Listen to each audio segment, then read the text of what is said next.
Question हमारा 6 होगा, right. हम लोगों ने जितना भी किया है आई होप कि आप लोगों को क्लियर होगा। सिलेबस भी आप लोग अपना रिमेम्बर करते चलिएगा और साथ ही साथ प्रीवियस ईयर के क्वेश्चन पेपर भी देखते चलिएगा। हर क्लास में पहली बात यही बताने का मोटिव ये होता है गाइस कि आप लोग जो है एकदम इन्वायरमेंट और प्रीवियस ईयर के क्वेश्चन पेपर को नोटिस करते हुए चलिए, जिससे आपको आगे की अपडेट्स और आगे का करंट्स जो भी है वो अच्छे से समझ में आए। ठीक है, चलिए आज की हम लोग क्लास स्टार्ट करते हैं। फिर वही बात, पॉल्यूशन हम लोग कर चुके हैं। पॉल्यूशन में अभी तक आप देख रहे हैं कि हम लोग एयर पॉल्यूशन में चल रहे हैं और आज भी हम लोग एयर पॉल्यूशन ही कंप्लीट करेंगे। बट हमारा जितना करंट है एयर पॉल्यूशन का, जितनी टेक्नोलॉजी है, हार्ड एंड फास्ट जितने रूल है, हमारे जो मिनिस्ट्रीज है, जो डिपार्टमेंट्स है, जो भी हमारे इनिशिएटिव्स है, उसको हम लोग इसमें करते हुए चलेंगे। ठीक है, हमारे पढ़ने का मोटिव ये तो है नहीं गाइस कि हम आए हमने टाइप्स ऑफ पॉल्यूशन पढ़ाया, क्योंकि हम कोई एसएससी का एग्जाम तो देने जा नहीं रहे कि वहां पे टाइप्स ऑफ पॉल्यूशन आपसे पूछा जाएगा। आप जो है कंपटीशन की प्रिपरेशन में, और कंपटीशन भी आपका कैसा है, बहुत ही हाई लेवल का है एग्जाम आपका। ठीक है, इंडिया का फर्स्ट एग्जाम है यूपीएससी और सबसे बड़ा एग्जाम भी माना जाता है। तो हमें ये नहीं पढ़ना है कि what is the types of pollution and what is the pollution. हमें ये पढ़ना है कि टाइप्स ऑफ पॉल्यूशन क्या है, एज वेल एज सॉल्यूशंस क्या है और प्रॉब्लम्स क्या है। हमारा फोकस किस पर होना चाहिए, थ्योरी पे ना होकर प्रैक्टिकली करंट्स के इश्यूज पर होना चाहिए। ठीक है, इसीलिए आपको लग रहा होगा आज हमारा 6 लेक्चर है, 6 में 4th लेक्चर जो प्रॉपर हम लोग एयर पोल्यूशन का कर रहे हैं। अभी तक हम लोग इसी के ऊपर है। ठीक है, इसके ऊपर है सेंस, मतलब आज भी हमारा एयर पोल्यूशन नहीं खत्म होगा, या पॉसिबिलिटी है कि शायद आज खत्म हो जाए। बट एयर पोल्यूशन की जितनी भी क्लासेस है, अगर आपने वो अच्छे से करी है तो आपको टेक्नोलॉजी भी पता चल जाएगी, आपको मिनिस्ट्रीज भी पता चल जाएंगी, कौन इसको बनाता है, कैसे क्या है, गैसेस कितनी है। ये फिर वही वाली बात है, Indian air prevention and control of pollution act कौन सा है आपका, 1981 है। 12th कैसे है, sulphur dioxide, nitrogen dioxide, suspended particles है, पीएम 2.5 है, ओजोन है, लेड है, कार्बन, अमोनिया, बेंजीन, आर्सेनिक, निकल और बेंजीन है। अब आप बार बार बोलोगे कि मैम आप बार बार इसको रिवाइज क्यों करवा रही है, तो गाइस इसको बार बार रिवाइज करवाने का सिर्फ एक ही मोटिव है कि आपको ये याद हो जाए, क्योंकि एग्जाम में डायरेक्ट यहाँ से क्वेश्चन आता है। ठीक है, फिर सल्फर डाइऑक्साइड क्या है, नाइट्रोजन क्या है, पीएम क्या है, एल्बिडो क्या है, एरोसोल क्या है, टाइप्स ऑफ कार्बन क्या होते हैं। ठीक, ये हमने देखा, एसिडिफिकेशंस देखा हमने, इसके बाद हमने कार्बन मोनोऑक्साइड देखा, वोल्टाइल ऑर्गेनिक देखे, कंपाउंड जो थे, ओजोन पर लेयर देखी, लेड देखा, लेड के बाद फ्लाई ऐश बहुत अच्छे से कंप्लीट करा है। आने वाली जो डिमांड है फ्लाई ऐश की होने वाली, इसके ब्रिक्स की होने वाली है, तो इसके लिए पोर्टल कौन सा था उस पर हमने बात की थी। भारत और बांग्लादेश के बीच में वो रूट कौन सा है इसके लिए, उसकी हमने बात की थी। ठीक है, एस्ट्रैक पोर्टल था, इसको किसने बनाया है, तो मिनिस्ट्री ऑफ पावर ने बनाया था इसको। ट्रांसपोर्टेशन ऑफ फ्लाई ऐश के लिए हमने बात की ही थी आपसे। मेजरिंग ऑफ इंडेक्स की बात की थी, तो उसमें भी हमने देखा था कि उसके स्टैंडर्ड्स क्या है। तो मेजरिंग ऑफ इंडेक्स में जो स्टैंडर्ड्स की बात की थी उसमें 8 थे। ठीक है, उसके बाद हमने देखा था कि किस तरह से हमारा जो है गुड, मॉडरेट, अनहेल्दी, जो सेंसिटिव ग्रुप्स होते हैं उनके लिए, और अनहेल्दी जो सबके सारी एज ग्रुप के लिए होता है, वेरी अनहेल्दी, हैजार्ड्स का डिफिनेशन क्या था। ठीक है, एक पिक्चर क्लियर होगी। अब डायरेक्ट आपसे पूछेगा कि किसके किसके बीच में आता है, तो आपको एकदम क्लीन सामने है आपके। Guidelines for protect your health की अगर बात करें तो एयर क्वालिटी इंडेक्स में वही वाली सारी बातें, ये वाला सब हमने डिस्कस किया था। वायु गुणवत्ता और मौसम पूर्वानुमान अनुसंधान प्रणाली के ऊपर हमने बात की थी कि आखिर ये है क्या और आखिर ये बनाई क्यों गई, इसके पीछे का मोटिव क्या था, ये हमने बात किया था। ये सेटिस्फाई क्वेश्चन भी हमने डिस्कस किया था, कैसे इसको डेवलप किया गया। फिर हम लोग इसके समाधान पर आए थे कि ये जो सफारी है जो बनाया गया, उसके बाद इसने जो सॉल्यूशंस दिए, सॉल्यूशन के बाद इसमें क्या क्या चीजें हैं, तो हम बेसल 3rd से बेसल 4th और 6th पर किस हिसाब से आए हैं, फिर हम उसकी बात कर रहे हैं। तो किसमें कौन सी गैसेस को रिड्यूस किया जा रहा है और कौन सी गैस रिड्यूस नहीं हो रही है, बेसल 3rd से बेसल 4th में। और अब हम क्यों यूरो 6th की तरफ स्विच कर रहे हैं, तो ये भी हमने बात की थी। और ये यूरोपियन कंट्रीज का इनिशिएटिव है, तो यूरोपियन कंट्रीज का इनिशिएटिव क्यों था, हमने इस पे भी बात की थी। ठीक है, कि पहला फर्स्ट इंडस्ट्रियलाइजेशन कहाँ हुआ था, यूरोप में हुआ था तो पॉल्यूशन जो कहाँ पर बनना स्टार्ट हुआ सबसे पहले यूरोप में, तो वहां के लोगों को सबसे पहले उसे हार्म होना स्टार्ट हुआ, तो फिर वहां से उसके सॉल्यूशन निकलना स्टार्ट हुए। क्योंकि गाइस देखिए, आग जहां लगती है धुआं सब जगह नहीं पहुंचता, ठीक है, लेकिन उसके आसपास जो होता है ना वो इन्वायरमेंट काफी काफी काफी इफेक्ट करता है। और ऐसे करके हर कंट्री में कहीं ना कहीं आपके थर्मल पावर लगे हुए हैं या कोल प्लांट्स लगे हुए हैं, जहां से ये जो एम्बिशन होता रहता है किसका, कोल से। और ऐसा नहीं कि खाली कोयले से हो रहा है, पेट्रोल से हो रहा है, डीजल से हो रहा है, फ्रिज से हो रहा है, ठीक है, एसी से हो रहा है। तो ये जो सीएफसी गैस होती है जो ग्रीन हाउस को बढ़ा रही है, तो ये सारी चीजें हमने देखी थी। और उसके बाद हमने देखा था कि इस वाले पेज पे एक समरी के रूप में कि किस तरह से कहां पर किन किन गैसों में जो हमारे बेसल 4th और 6th में डिफरेंस आया है, ठीक है। अब ये डायरेक्ट क्वेश्चन आपसे बन सकता है 2020, 2021, 2022, ये कंटिन्यूअस चर्चा में है और आगे भी चर्चा में रहेगा, क्योंकि आपको पता है कि इसके आगे जो प्रॉब्लम्स आ रही थी उसके लिए क्या इसका विरोध किया जा रहा था, और विरोध करने के नाम पर क्या किया जा रहा था, ये कहा जा रहा था कि इसमें जो डीजल पार्टिकुलेट फिल्टर्स लगे हुए हैं आपके और सेलेक्टिव कैटालिटिक रिडक्शन फिल्टर लगे हुए हैं, इनकी कॉस्ट बहुत ही ज्यादा है, इसमें फंड बहुत ज्यादा जाने वाला है, और कंपनियों के पास ना तो इतना फंड है गाइस और ना ही इतना अभी टाइम है कि वो टाइम भी तो नहीं रहा ना। अब आप देखिए बिजनेस के लिए ये सही टाइम नहीं है, that's not a best opportunity for the any types of business, because जो कोविड-19 था आपका, ठीक है, कोविड ने क्या करा, सब चीज को पूरी तरह से डिस्ट्रॉय कर दिया और डिपेंडेंसी किस पे लाके छोड़ दी, एग्रीकल्चर सेक्टर पे। जब हम लोग कभी उसको डिस्कस करेंगे तो वहां पे बात करेंगे कि कैसे उसे क्या करना है, लेकिन अभी जो हम बात कर रहे हैं हम लोग उसकी बात करते हैं, ठीक है। मेन एग्जाम्स के लिए मैंने आपको क्वेश्चंस भी दिए थे, क्वेश्चंस आपको और भी कहीं मिल सकते हैं, आप लोग लिख सकते हैं, मुझे टेलीग्राम पर या व्हाट्सएप पर सेंड भी कर सकते हैं, आपको उसका रिव्यू दे दिया जाएगा। आज हम लोग बात करने वाले हैं कोल फील्ड की। तो कोल फील्ड की अगर हम बात करें तो आपको पता है कि जितना भी धुआं उठेगा सबका सब कहाँ जाएगा, आपका एटमॉस्फेयर में। एटमॉस्फेयर मींस क्या, वो पर्यावरण, वो वातावरण, वो इन्वायरमेंट, वो रहने योग्य जगह जहां पर हम आप स्पीसीज प्लांट्स सब क्या करते हैं, सरवाइव करते हैं, ठीक है। क्या कर रहे हैं गाइस, सबके सब सरवाइव कर रहे हैं।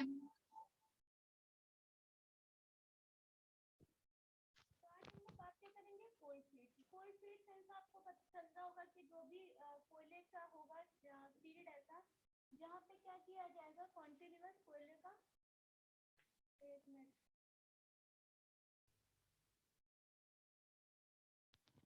कोल्ड फील्ड आखिर होते क्या है, बात क्या है कि कोल्ड फील्ड होते क्या है, ठीक है। तो कोल्ड फील्ड क्या होंगे गाइस, सिंपल सी चीज है कि कोयले से चलने वाला पावर स्टेशन। तो पावर स्टेशन, अब जैसे आप देख रहे हैं ये इतना सारा धुआं, जहाँ पर कोयला जलाया जा रहा है और जलाकर किसी और चीज में कन्वर्ट किया जा रहा है, या बिजली बनाने के लिए हो रहा है, या आपका ट्रेनों में भी आप देखते हैं कि कोयला ही यूज होता है। अब तो ग्रीन एनर्जी की बात वहां पर भी होने लगी है, सोलर पैनल लगाने की बात होने लगी है, लेकिन अभी तक जो यही वाली बात हो रही है कि क्या करना है उसमें आपको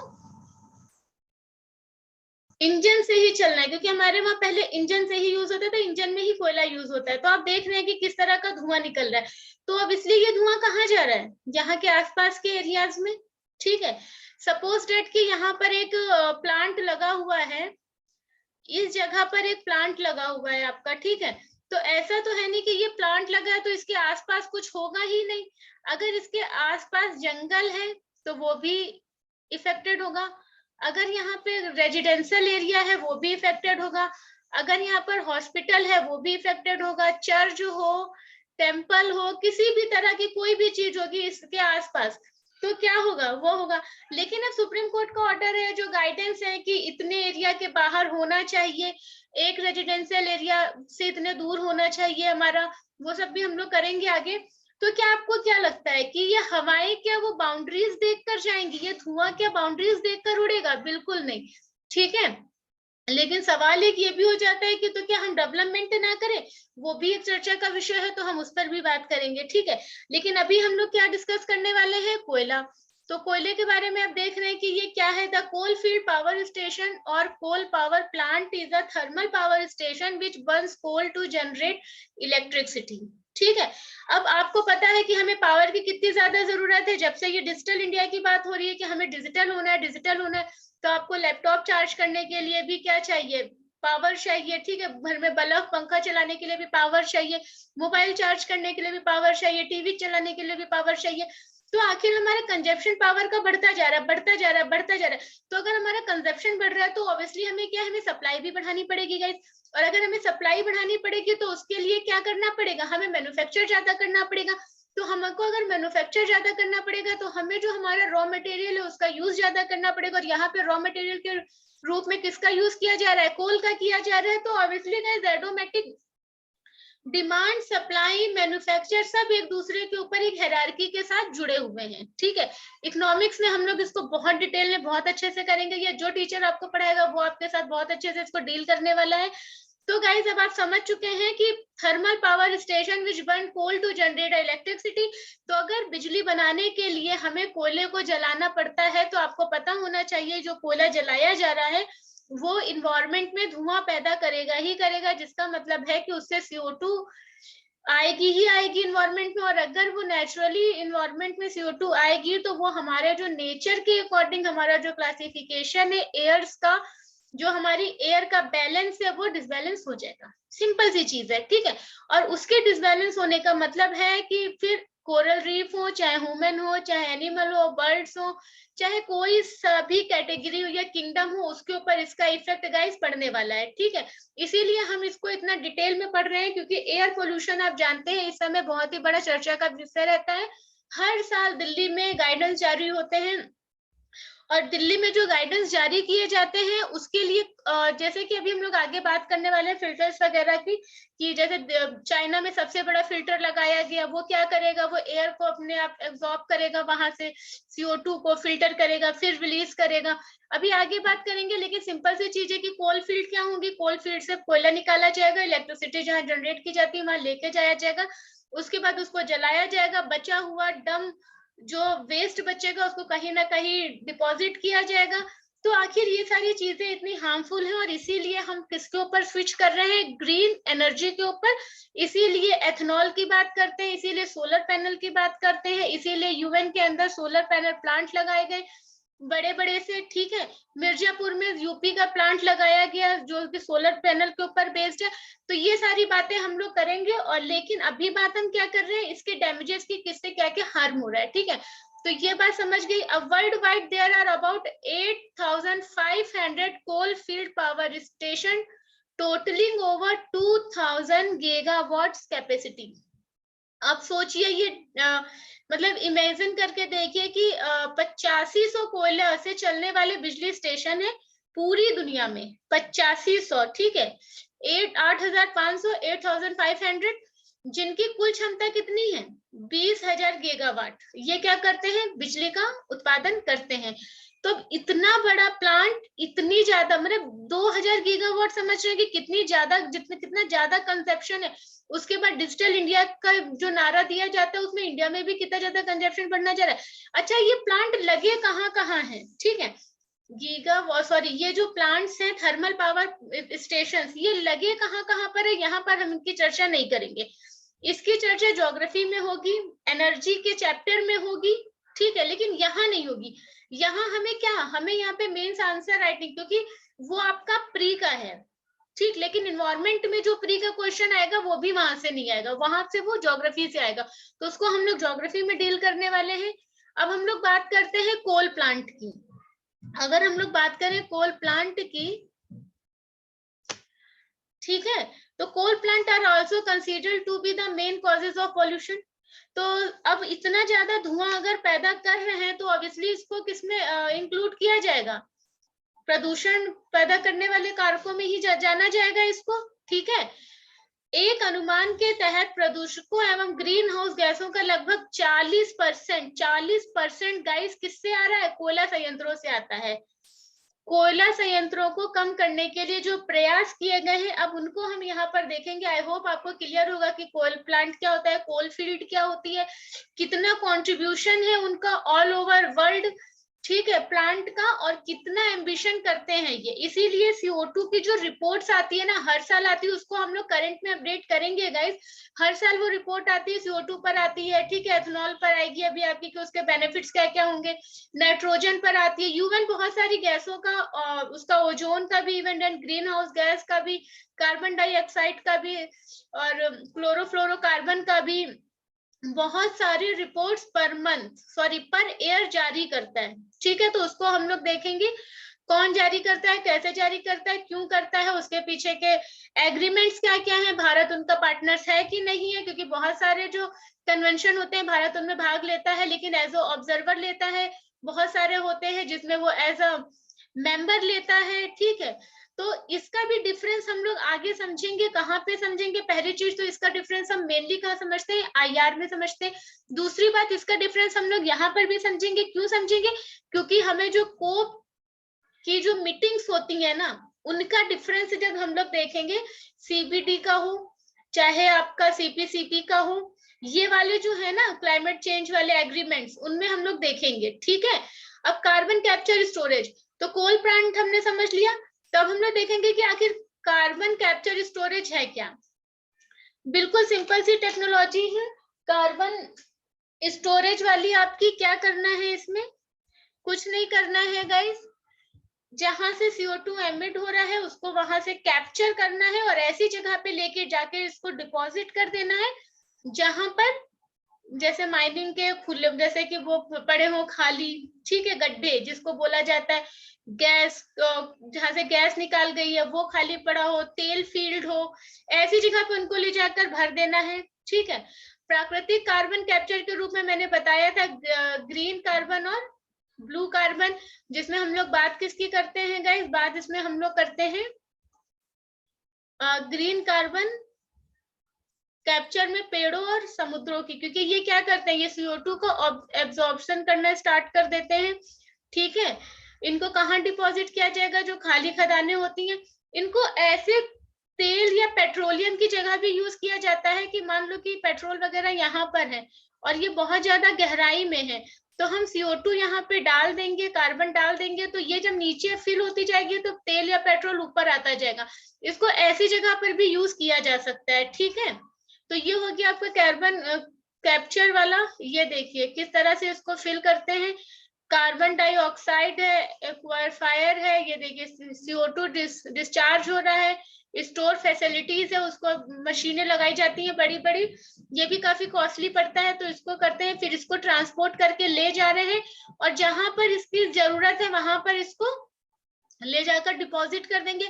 डिपॉजिट करने का तरीका है कि ओशन सीक्वेंसिंग प्लेटफॉर्म, जैसे जहां पर इसको डिपॉजिट करना है वहां पर भी एक मशीन लगी होगी जो क्या करोगी, उसमें डाला जाएगा और फिर नीचे इसको प्रेस किया जाएगा। इसको जब प्रेस किया जाता है तो नीचे से जो मटेरियल होता है वो ऊपर की तरफ आ जाता है और अगर खाली होता है तो ये वहीं पर डिपॉजिट हो जाता है, ठीक है। उसके बाद हम लोग बात करेंगे गैसिफिकेशन ऑफ कोल की।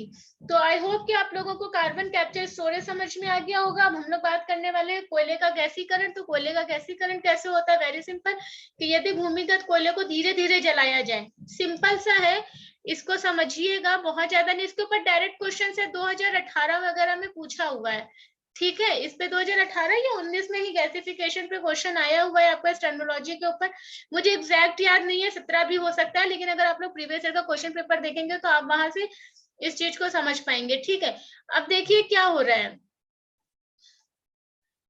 ये देखिए नीचे कोयला था ना, भूमिगत यानी ग्राउंड कोल जो होता है उसमें क्या किया जाता है, धीरे धीरे कर कर ना गैसों का एक मिश्रण प्राप्त होता है वहां से, ठीक है। तो यदि भूमिगत कोयले को धीरे धीरे जलाया जाए, ये यहाँ पे था कोयला और इसी के अंदर ही जलाना स्टार्ट कर दिया जाए, तो ऑब्वियसली क्या होगा, अंदर धीरे धीरे धीरे धीरे एक जो स्पेस होगा उसमें जो क्या होगा, खाली जगह जो होगी वहां पर एक गैस का मिक्सचर बनता हुआ स्टार्ट हो जाएगा, ठीक है, जिसमें carbon dioxide, hydrogen monoxide, methane होती है। तो ये चार गैसों का नाम याद रखिएगा। कार्बन डाइऑक्साइड, जब कोयला नीचे जल रहा है तो क्या क्या मिल रहा है, कार्बन डाइऑक्साइड मिल रहा है, हाइड्रोजन मिल रहा है, मोनोऑक्साइड मिल रहा है, कार्बन मोनोऑक्साइड मिल रहा है, और आपका मीथेन मिल रहा है, ठीक है। Carbon dioxide, hydrogen, carbon monoxide, methane, these gases taken out by other gas, ठीक है। तो यहाँ पे आपको मिलेगा इन गैसों को एक अन्य गैस के द्वारा बाहर निकाला जाता है, ठीक है। तो इसको बाहर निकालने के लिए भी क्या होता है, अब यहाँ पे जल गया है, यहाँ पे जला है, अब इसको निकाला जाएगा बाहर। इसको जब बाहर निकाला जाएगा, और मीथेन का प्रयोग गैस के रूप में किया जाता है, इसे अंडरग्राउंड गैसिफिकेशन कहते हैं। यानी अंडरग्राउंड गैस, वो अंडरग्राउंड कोल गैसिफिकेशन क्या होगा, कोयले को बाहर निकाले बिना, समझिएगा, ठीक है। कि जैसे ये कवर है ना, सॉरी, जैसे ये कवर है ना, तो जैसे मोबाइल और कवर के बीच में एक देखिए लेयर है, तो इसको हम कवर हटाए बगैर ही इसके अंदर इसको जलाना स्टार्ट कर दें और फिर देखें कि क्या होता है।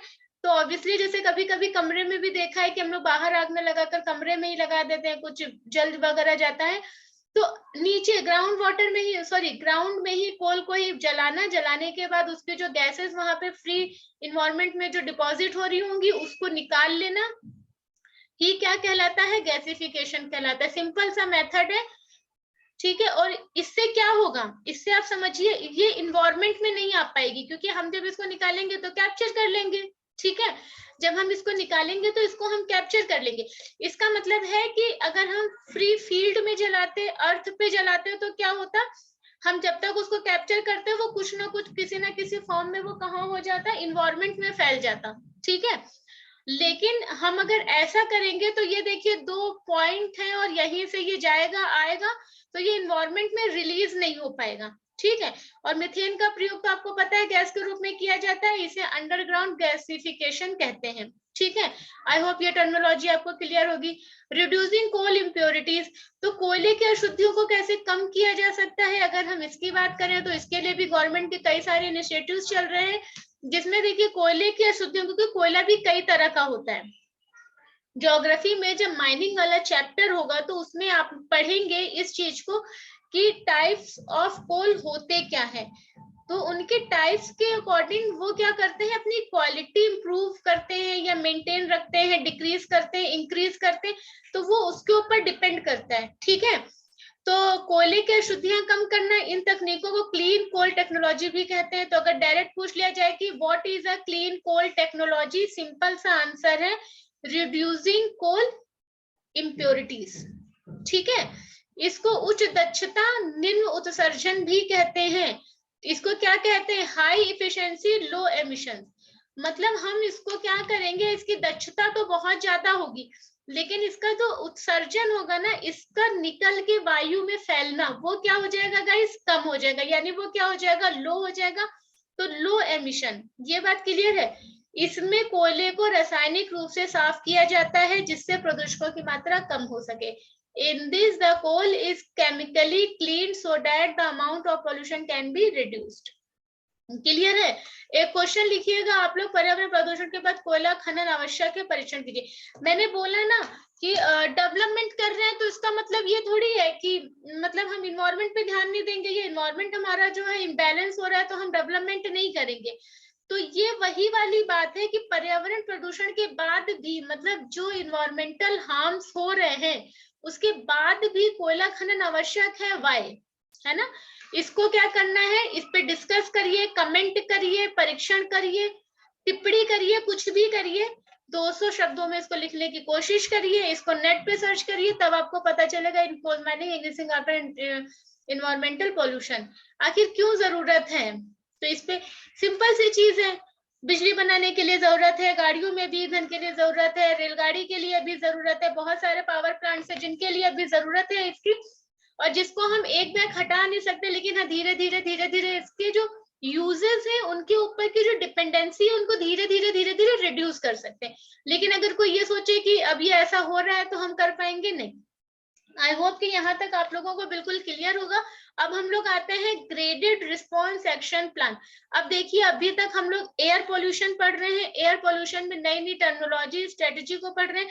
अब आप अगर कोई बुक पढ़ेंगे तो वहां पे सीक्वेंस में दिया होगा कि पोल्यूशन है तो वायु प्रदूषण ये होता है, जल प्रदूषण ये होता है, लेकिन हमने क्या कहा था, हमारा ये लेक्चर फेज के अकॉर्डिंग चलेगा, कहा था ना। ये मत कहिएगा कि मैम आपने वो शुरू किया था तो ये क्यों स्टार्ट करा, वो कंप्लीट नहीं हुआ, ये कंप्लीट हो रहा है हमारा। एयर पोल्यूशन हमें डिटेल में पढ़ना है कि अगर हमसे ग्रेटेड रिस्पॉन्स एक्शन प्लान पूछ ले, क्वेश्चन पूछा जा चुका है, दिल्ली हमेशा चर्चा में रहता है पोल्यूशन के लिए। और आपको विश्वास नहीं होगा कि दुनिया के सबसे प्रदूषित देशों में भारत आता है और पहला शहर भी है हमारे वहां का। बताइएगा वो कौन सा है। ठीक है, इन्वायरमेंटल पोल्यूशन कंट्रोल अथॉरिटी, नाम बिल्कुल याद कर लीजिएगा। पर्यावरण प्रदूषण नियंत्रण प्राधिकरण, ठीक है, EPCA was established by the Supreme Court due to the increasing pollution in Delhi। तो ये सुप्रीम सर्वोच्च न्यायालय के द्वारा या उनके कहने पर ये बनाया गया था। कब जब दिल्ली में बहुत ज्यादा पॉल्यूशन बढ़ गया था। और आपको पता है कि दिल्ली एक ऐसी जगह है जो हमेशा पॉल्यूशन की वजह से चर्चा में रहती है। अभी जो great response action plan has been prepared by EPCA, तो environmental pollution control authority was established by the Supreme Court. ठीक है, सुप्रीम कोर्ट के कहने पर इन्वायरमेंटल पोल्यूशन कंट्रोल अथॉरिटी बनाई गई थी। बिल्कुल डन है, बिल्कुल सही वाली बात है। ठीक है, इसमें कोई दूसरी बात नहीं, एकदम सही है कि सुप्रीम कोर्ट के कहने पर क्या। अब जैसे कि क्वेश्चन पूछ लिया जाए कि environmental pollution control authority was established bye supreme court, ministry of environment, both या नन ऑफ दीज। सिंपल सा क्वेश्चन है, सुप्रीम कोर्ट पर ही आंसर लगेगा। यहाँ पर इन्वायरमेंट मिनिस्ट्री नहीं है, याद रखिएगा। ड्यू टू द रीजन, ठीक है, या what is the reason behind it, increase the pollution in Delhi. Clear है ये बात। अब ये है कि GRAP किसने बनाया है, श्रेणीबद्ध प्रतिक्रिया कार्य योजना किसने बनाई है, ग्रेटेड रिस्पॉन्स एक्शन प्लान किसने बनाया है, तो ये बनाया है आपके EPCA। अब एक अगर हायरार्की फॉर्म करेंगे तो ये हो जाएगा सुप्रीम कोर्ट। सुप्रीम कोर्ट के कहने पर क्या बनाया गया, EPCA। EPCA का काम क्या था, उसने इन चीजों को देखा, GRAP बना दिया। ठीक है, क्लियर हुआ, साफ बना देते हैं थोड़ा सा। अगर जो बच्चे हायरार्की में करना चाहते हैं वो देख लेंगे सुप्रीम कोर्ट के नीचे क्या आया आपका, EPCA, और EPCA ने क्या बनाया आपका, GRAP। ठीक है, ग्रेडेड रिस्पॉन्स एक्शन प्लान। और अगर GRAP के लिए पूछ लिया जाए कि ये किसके द्वारा फॉर्म किया गया है, ये स्टेबल किया गया है, तो वो EPCA के द्वारा होगा, ना कि सुप्रीम कोर्ट और इन्वायरमेंट मिनिस्ट्री के द्वारा। क्लियर है। This scheme is automatically implemented if the pollution present for। अच्छा, ये है कि अगर 72 घंटे तक कॉन्टिन्यूअस पॉल्यूशन बना रहता है तो इसके जो गाइडेंस है ना वो अपने आप लागू हो जाते हैं। इनके गाइडेंस क्या है वो भी हम लोग नेक्स्ट स्लाइड में देखेंगे, लेकिन आप लोग ये याद रखिएगा कि 72 आवर्स में क्या होगा कि ये अपने आप क्या हो जाएंगे गाइस, ऑटोमेटिकली लागू हो जाएंगे। कब हो जाएंगे, जब 72 घंटे कितना हुआ, कितना हुआ 72 घंटे, बताइए मुझे, किससे पूछे, तो ऑनलाइन क्लास चलती है भाई।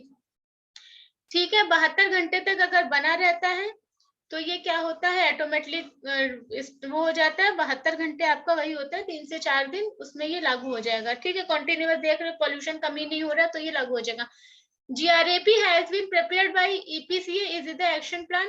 Categories of pollution are made on the basis of 2.5 and PM10 and the planning is done by the basis। अब इसमें क्या होगा कि जो योजना आधार बनाई गई है कौन से, इसमें हम PM पार्टिकल्स को देखते हैं। PM पार्टिकल्स वो पार्टिकल्स होते हैं जिसके बारे में हम लोग पहले ही चर्चा कर चुके हैं। तो आपको पता होगा कि PM पार्टिकल्स कौन से पार्टिकल्स होंगे, वो पार्टिकल्स जो हवा में प्रेजेंट रहते हैं और जो वो पार्टिकल्स हैं जो हमारे आसपास होते हैं। ठीक है, और मेन फोकस इस पे मेरे हिसाब से किया गया है 10 के ऊपर। चलिए आगे इसको देखते हैं।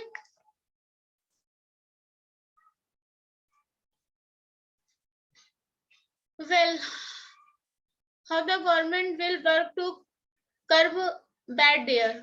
ठीक है, तो मॉडरेट होती है, वेरी पुअर होती है, सेवियर होती है और इमरजेंसी होती है। तो ये कैटेगरी होती है। कैटेगरी हमने यहाँ पर भी डिस्कस की है। कैटेगरी आप लोग समझिए, मॉडरेट टू पुअर, मतलब मध्यम से बेकार वाली स्थिति, इसमें पीएम कण कितने होंगे, 2.5 से वाला जो होगा वो 16 से 120 होगा, और पीएम 10 101 से 350 होगा। ठीक है, इसको यहाँ पर समझते हैं हम लोग कैटेगरी वाइज एक्शन प्लान, श्रेणी के मुताबिक एक्शन प्लान। अच्छा, एक्शन प्लान फिर से क्वेश्चन पूछिए अगर आप लोगों से कि किसने बनाया है, तो आप लोगों को क्लियर होना चाहिए। ईपीसीए ने बनाया है। ईपीसी किसने बनाया है, वो सुप्रीम कोर्ट के कहने पे बनाया गया था। सुप्रीम कोर्ट ने किन कंडीशंस में ये ऑर्डर दिए थे कि इन्वायरमेंटल पोल्यूशन कंट्रोल अथॉरिटी का गठन किया जाए, वो था जब दिल्ली में पोल्यूशन बहुत ही ज्यादा बढ़ गया था। ठीक है, इसके गाइडलाइंस ऑटोमेटिक कब लागू हो जाते हैं, तो 72 घंटे में अगर पोल्यूशन कम नहीं होता है तो इसके गाइडलाइंस अपने आप लागू हो जाते हैं। मेन इसमें क्या देखा जाता है, 2.5 और पीएम 10। उसका रीजन क्या है, क्योंकि इसमें गाड़ियों का चलना बंद करा जाएगा, कोयला संयंत्र प्लांट्स बंद कर दिए जाएंगे, क्योंकि क्या होगा कि उनसे निकलने वाले जो महीन महीन पार्टिकल्स हैं वो एयर में आना स्टार्ट हो जाएंगे, जिसमें आपको सांस लेने में बहुत ज्यादा दिक्कत होगी, लंग्स के ऊपर असर पड़ेगा, ब्रीथिंग प्रॉब्लम ऐसी हो जाती है कभी कभी कि आप जो मतलब वर्नेबल सेक्शंस में आते हैं, ओल्ड हो गए या हमारे वहाँ चाइल्ड्स हो गए, तो उनकी हेल्थ पे बहुत ही बुरा असर पड़ने लगता है। ठीक है, तो अगर हम लोग बात करें कि मॉडरेट, मीडियम या पुअर या मॉडरेट की बात करें गाइस हम लोग, तो लेटर टू एक कैटेगरी वाइज अगर हम इसको डिफाइन करेंगे, तो अगर हम लोग मीडियम से पुअर की बात करें, तो letter to Delhi to stop burning of waste in NCR. तो अगर देखिए अगर ये वाली कैटेगरी आएगी तो क्या होगा, दिल्ली में अपशिष्टों का जलाना बंद कर दिया जाएगा। क्लियर है, अत्यधिक व्यस्त मतलब जो बहुत ही व्यस्त मार्ग हैं उनको क्या कर दिया जाएगा, वहां पे पानी वगैरह डाला जाएगा, जिससे जब हवा चले तो आपका डस्ट उड़े ना ज्यादा। ठीक है, और मीडिया के द्वारा लोगों को जागरूक भी किया जाएगा। क्यों किया जाएगा कि देखिए ऐसी ऐसी स्थिति है, आपके हमारे लिए खतरनाक है, तो ऐसा करिए, आप इसके साथ थोड़ा सा मैनेज करिए। ठीक है, फिर अगर वेरी पुअर की कंडीशन आ जाती है तब क्या किया जाएगा, तो वेरी पुअर की कंडीशन में क्या होगा कि दिल्ली में डीजल जनरेटर बंद कर दिए जाएंगे, यानी दिल्ली में जो जनरेटर है जो डीजल से चलते हैं तो उनको बंद कर दिया जाएगा। डीजल से कौन कौन सी गैसें निकलती है वो हम लोग पहले वाले साइड में देखा था। ठीक है, और पार्किंग 3 या 4 गुना बढ़ा दी जाएगी, जिससे ट्रैफिक वगैरह ना लगे, जल्दी जल्दी गाड़ियां पार्क हो जाए। सार्वजनिक यातायात की सुविधा बढ़ा दी जाएगी कि आप अपने पर्सनल जो व्हीकल्स हैं उनका यूज ना करें, और होटलों में लकड़ी जलाने पर प्रतिबंध लगा दिया जाएगा। ठीक है, ये वेरी पुअर तक की सिचुएशन हो जाएगी। फिर आपका आएगा गंभीर यानी सेवेरी सिचुएशन, इसमें ईंट भट्टों को भी बंद कर दिया जाएगा कि भैया अब आप लोग की प्रोडक्शन थोड़े दिन रोक दीजिए, क्योंकि नॉर्मल बहुत ज्यादा पॉल्यूट हो रहा है। पत्थर काटने की मशीनों को बंद कर दिया जाएगा। आपको पता है अगर पत्थर काटे जाते हैं तो उससे तो बहुत ही ज्यादा क्या निकलती है, बारीक वाली धूल निकलती है। ठीक है, बादलपुर कोयला संयंत्र अगर पूछ लिया जाए कहाँ पर है, तो ऑब्वियसली बादलपुर कोयला संयंत्र दिल्ली में है, तो इसको भी बंद किया जाएगा कि अब इसमें भी काम ना चले, और सार्वजनिक परिवहन को बढ़ावा दिया जाएगा। फिर क्या करेंगे हम लोग, पब्लिक ट्रांसपोर्ट को बढ़ावा देंगे, जिससे आप अपने व्हीकल्स को लेके ना निकले। व्हीकल्स में क्या किया आपने देखा होगा कि एक गाड़ी में जैसे 4 व्हीलर लेके जा रहे हैं तो एक ही है तब भी लेके चले जा रहे हैं। ठीक है, 2 व्हीलर है तो उसको भी लेके जा रहे हैं। अगर पेट्रोल महंगा होने के बाद भी कुछ लोग बिल्कुल नहीं मानते और बार बार गाड़ी घुमाते रहते हैं टहलने घूमने के चक्कर से, तो मना कर दिया जाएगा कि आप रुको और पब्लिक ट्रांसपोर्ट को क्या करो, बढ़ावा दो। अगर आपातकाल की स्थिति लग जाए, इमरजेंसी, केजरीवाल याद होगा वो एक कॉन्सेप्ट लेकर आए थे इवन और ऑड का, कि एक दिन इवन गाड़ियां चलेंगी और एक दिन ऑड गाड़ियां चलेंगी। ठीक है, तो दिल्ली में डीजल ट्रकों का प्रवेश ही बंद कर दिया जाएगा। जो रात में ट्रक वगैरह चलते हैं उनको वो रोका जाएगा। कंस्ट्रक्शन वर्क विल स्टॉप, जो हमारे कंस्ट्रक्शन के काम चल रहे हैं, बिल्डिंग मटेरियल्स काम चल रहा है, उनको रोक दिया जाएगा। इवन और ऑड विल भी इम्प्लीमेंटेड इन दिल्ली, तो दिल्ली में इवन और ऑड लागू किया जाएगा, और सत्ता पड़ने पर स्कूलों को भी बंद कर दिया जाएगा कि स्थिति इतनी ज्यादा खराब हो चुकी कि आप लोग अंदर रहिए। ये क्या है, हमारा एक्शन प्लान है। एक्शन प्लान के ये 4 फेजेस है, और 4 फेजेस में हमने देखा है कि ये कलर्स के अकॉर्डिंग अपने आप को डिनोट करते हैं। Stop entry trust expected house categories, ठीक है, initial commodities, stop construction work, introduce odd even schemes without exam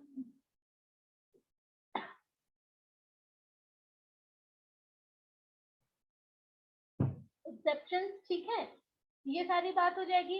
अब हम लोग क्या बात करेंगे, देखिए ये वाले प्लान्स आप लोग याद रखिएगा। अब हम लोग आते हैं अपने नेशनल क्लीन एयर प्रोग्राम पे। तो ये क्या होता है, अभी तक देखिए हम लोग एयर को ही मतलब कि प्योर करने की बात कर रहे हैं। उसी सीक्वेंस में एक हमारा आता है नेशनल क्लीन एयर प्रोग्राम। एक क्या है हमारा ईपीसीपी जो कर रहा है वहां पे, ठीक है, कार्बन को कैप्चर कर लो। ग्रेड रिस्पॉन्स एक्शन प्लान क्या है, इससे हमने डिस्कस करा, दिल्ली के लिए बनाया गया ये ऑटोमेटिक 72 घंटे पे जारी हो जाता है अपने नेशनल क्लीन एयर प्रोग्राम। तो ये क्या होता है, ये बनाया किसने है, कब बना है, इसका मेन टारगेट क्या है, इसे किस तरह से ये यूज होगा, इसमें फोकस किसके ऊपर किया गया है, ये सारी बातें हम लोग करेंगे। In January 2019 the ministry of environment forest and climate change, environment से रिलेटेड मिनिस्ट्री ही इसमें इन्वॉल्व होगी, launch the national action programme. अब देखिए यहाँ पे डिफरेंस समझिएगा, अगर आपसे पूछ लिया जाए, ईपीसीपी की बात की थी ना हमने, ईपीसीपी तो है ये, हाँ ये देखिए, अगर हम लोग इसकी बात करें कि इसको किसने बनाया है, ईपीसीए, सॉरी ईपीसीए है, ईपीसीपी नहीं है, ईपीसीए है, इन्वायरमेंटल पॉल्यूशन कंट्रोल अथॉरिटी। इसको किसने बनाया, ये सुप्रीम कोर्ट के कहने पर बनाई गई थी। ग्रेडेड रिस्पॉन्स एक्शन प्लान किसने बनाया, तो ये ईपीसीए के द्वारा बनाया गया था। उसी के बाद हम लोग अब बात कर रहे हैं किसकी, नेशनल क्लीन एयर प्रोग्राम। तो ये किसके द्वारा बनाया गया है, ये आपका है national clean air programme launched by ministry of environment forest and climate change in 2019। ये बात याद रखिएगा, 2019 में ये प्रोग्राम लाया गया था, जिसके द्वारा मिनिस्ट्री ऑफ ईएससीसी के द्वारा to prepare clean air action plan with objective of to reduce 2.5। तो यहाँ पे क्या करना है, 2.5 जो पार्टिकल्स है ना, जो एयर में होते हैं, सस्पेंडेड पार्टिकल्स, जिनको हम लोगों ने पढ़ा था एयर में जो घूमते रहते हैं, उनको कम करना है। पॉल्यूशन बाई कितना कम करना है, उसको 20 से 30% तक कम करना है बाई 2024। ये क्वेश्चन इंपॉर्टेंट है, आने वाले एग्जामों में पूछा जाएगा। 2 साल बाद क्या हो जाएगा, 2024 हो जाएगा। तो 2023 में जो एग्जाम दे रहे हैं बच्चे, उनके लिए तो इम्पोर्टेंट है ही है, और ये पूछा भी जाएगा। उसका रीजन ये है क्योंकि ये मिशन मोड में काम कर रहा है, ये 19 में आया था, 5 साल का इनिशिएटिव है, और 2024 में पूरा हो जाएगा। और ये जब रिव्यू होगा तो इसमें क्या हुआ, कितना हुआ, कैसे हुआ, क्या हम ये 20 से 30 का टारगेट अचीव कर पाए या नहीं कर पाए, ये सारी चीजें इसमें मेंशन होंगी, और ये एज अ क्वेश्चन आपको एग्जाम्स में मिलेंगे, ठीक है। Compare to 2017 in 122 cities NCH. अब इसमें क्या होगा, 2017 तक 122 शहरों में इसे कम करने का लक्ष्य रखा गया था, ठीक है। सिंपल सी चीज है। नेशनल क्लीन एयर प्रोग्राम किसने बनाया है, ministry of environment forest climate and change ने। कब बनाया, 2019 में बनाया। 5 साल का प्रोजेक्ट है, 2024 तक लेके जाना है। कितने परसेंट का टारगेट है, 20 से 30% तक किसको कम करना है, पीएम पार्टिकल्स 2.5 को। क्लियर है, यहाँ से आगे बढ़िए। ये क्या है, नेशनल क्लीन एरिया प्रोग्राम। तो ये सारे इनके प्रोग्राम्स हैं, ठीक है। हिंदी इंग्लिश का प्लीज इसमें थोड़ा सा इशू मत करिएगा। National clean air programme guideline for indoor air pollution. इसमें क्या होगा, अगर पॉल्यूशन है तो आप घर में रहिए। मोर मॉनिटरिंग स्टेशन, जहाँ से ज्यादा पॉल्यूशन हो रहा है उनको मॉनिटर किया जाएगा, ठीक है। रिसोर्स अपॉइंटमेंट स्टडीज, तो जो रिसोर्सेज है उनको देखा जाएगा। सेट द नेशनल इन्वेंटरीज, ठीक है। पब्लिक पार्टिसिपेशन को बढ़ाया जाएगा, प्लानिंग और इम्प्लीमेंटेशन पे फोकस किया जाएगा। बहुत सिंपल सिंपल से इसमें गाइडेंस है। अब अगर आपसे क्वेश्चन पूछे गए कि हाल ही में ईपीसीए ने दिल्ली एनसीआर में वायु प्रदूषण के लिए जीआरएपी योजना तैयार की है, इस योजना की व्यवहारिकता पर चर्चा करें। देखिए ये 2 बार टाइप हो गया, पैनिंग मत कीजिएगा अगर वैसा ऐसा। इस योजना की व्यवहारिकता पर चर्चा कीजिए, ठीक है। तो recently EPCA has prepared GRAP scheme for the air pollution in Delhi NCR, discuss the feasibility of this plan. तो इसके बारे में हमें क्या, इसकी व्यवहारिकता पर हमें क्या करना है गाइस, चर्चा करना है, ठीक है। यहाँ तक का हमारा हो गया है। एयर फिल्टर्स क्या होते हैं गाइस, इनको हम लोग कल डिस्कस करेंगे, ठीक है। आप लोग इतना करिएगा, दो क्वेश्चन हो चुके हैं, उनको लिखिएगा। कल एयर फिल्टर के बाद मुझे लग रहा है कि हमारा जो है ये वाला टॉपिक कंप्लीट हो जाएगा, एयर पोल्यूशन। और उसके बाद हम लोग वाटर पोल्यूशन की तरफ स्विच करेंगे। लेकिन हाँ, एयर पोल्यूशन के बारे में ये सारी जो जानकारी मैंने आपको दी है, इसको अगर ये आपको बुक में मिल जाए तो वेल एंड गुड, वैसे पॉसिबिलिटी है नहीं तो नेट पे ही सर्च करिएगा और ये नोट्स अपने पास रखिएगा, और जब आपको इससे रिलेटेड कोई भी न्यूज न्यूज़पेपर में दिख जाए तो फट से उसको क्या करिएगा, फोटो खींच लीजिएगा, चाहे उसका कटिंग निकाल लीजिएगा, चाहे उसकी समरी करके अपने शब्दों में लिख लीजिएगा, कुछ भी करिएगा, लेकिन उसको एज अ कंटेंट अपने पास रखिएगा। ठीक है, चलिए गाइस, आज के लिए इतना ही, कल मिलते हैं हम लोग, बाय।